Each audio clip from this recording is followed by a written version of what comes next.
Hi, welcome to month 5 of Legit Kit Starry Night block of the month. We are in the home stretch. We are more than halfway done with the quilt now. Month 5, you see we have quite a few smaller pieces, but you've got this. So let's jump in and we will get our binder organized. Now have my month 5 organized in my binder. My fabrics are with my cut guide. I do want to point out, yes, we are about halfway through with this quilt. Month 5 is the most intense with pieces. Intense just means there are a lot of smaller pieces. Your process is the same. This is really pretty, isn't it? But you do have a lot of small cuts in this month 5, in all of the blocks. I want to point out on your D2, D1, there are a lot of little pieces, but you've got this because it's the same process. You sew your fabric bits onto your section pieces, and if you keep them flat and ironed, you're sewing on all those little bits of pieces and they turn out so nicely.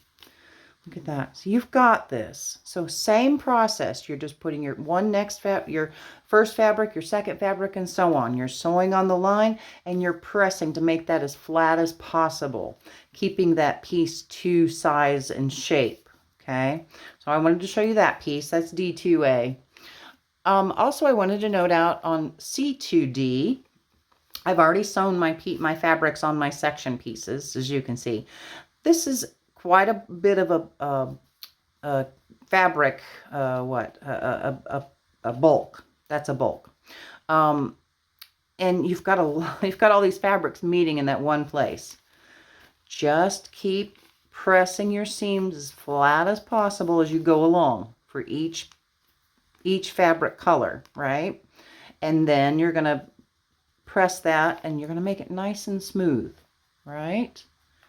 And I've got this to shape. It's not skewed or distorted, so it should work pretty nicely in the final final assembly. Okay, I wanted to show you those two. I wanted to talk about something else. You may still be struggling with this or not, but it's something that you have to give pause to, or I find it easy to think about it this way. I have my number 1 fabric, my number 2 fabric. I like to cut my fabric pieces out, as I said. If you're grabbing the big slab of fabric and sewing it on from there, that's not as much of an issue. That's an easier brain thought, I guess. But for this, what I like to do is I will secure my number 1 piece. Okay, I've secured it in place. I have at least a 1/4 inch past here. I can trim that down. But I've cut this piece, or maybe I have a scrap that I want to try to use. Well, I see that it's big enough to cover the space I needed, right? That covers that fabric. How do I get that in there? Because that's a really weird angle. It flips back the other way, right? So I take my fabric, I'm setting it here, right? It covers that shape. I'm sliding it over. I'm going to fold on that line. Well, I have to turn my fabric over as well to match that cut shape. And then I will move my pattern so I see the fabric underneath it. I don't concentrate on that 1/4 inch, meeting that at this point, because I can trim that down. I know when I flip it, after I've sewn on that line, it's going to be exactly placed where I want it to be. So again, what I'm doing is I'm securing my first fabric in place. All right. And I'll go ahead and do this. I'll trim the seam allowance, since that might be easier for some of you to see or understand what I'm doing. So I'll trim that 1/4 inch seam allowance, right? Let's just guess there. Oops.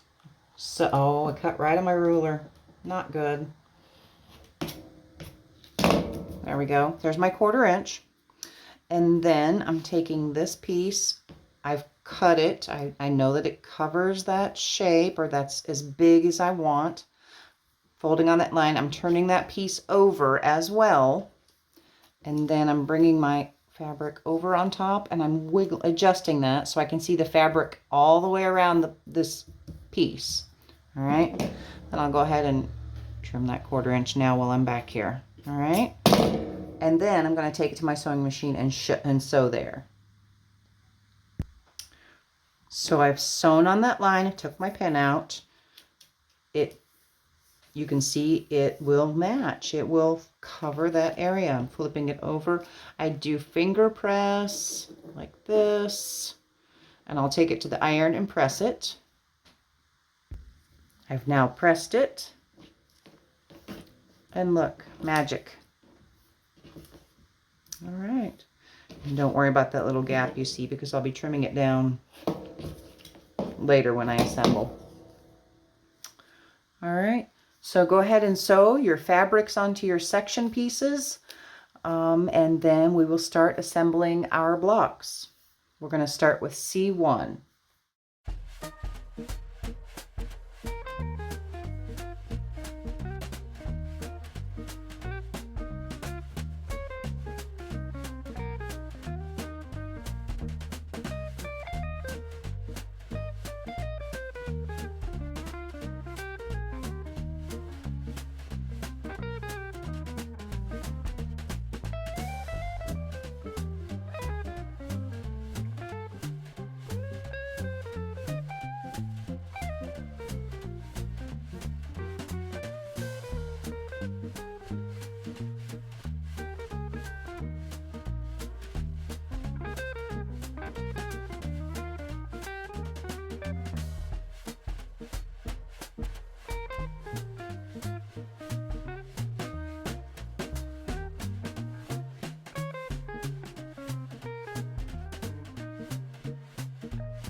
I assembled C2A through D, but you know what? I did not follow the piecing diagram. So my number 1 put together A and B, and my number 2 put together D and C.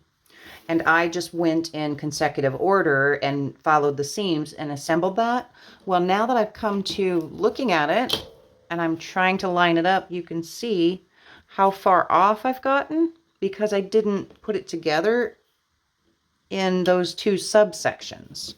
So if I look this way and I try to do my seams or cut it down to the seam allowance, look how far off I am here. That means I'm going to lose that allowance and not match up when I assemble all of my blocks my sections on there going forward. So actually I am going to take this out and I am going to, I think, I'm going to remove those seams because I don't like that at all. It looks pretty decent here. So these 2 pieces look decent as far as my allowance and lining up, but then I do a really big jag off this way. So I'm going to take this seam out and move it a little bit to adjust down. Okay, I ended up just taking this seam out that joined the 2 subsets, and that's much better. And so when I trim on my seam allowance line, it looks much better, much straighter.